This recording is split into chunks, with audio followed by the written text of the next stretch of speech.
Не, нямам конюктивит. Това е Шаринган. Ето един кратък влог от Анифест, който се организира във Варна и сега ще ви покажа горе-долу какво се случи и как се прекарахме на този евент.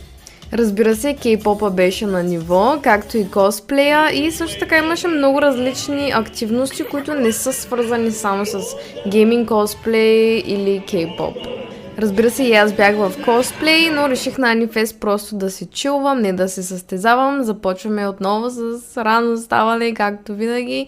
Тук ми завря яко чая и се разсипа навсякъде. Почваме зле. Включила съм и малък мейкъп туториал и как се обличам и като цяло по-дългата част на влога и по-интересното ще бъде качено в YouTube. Ау. Така,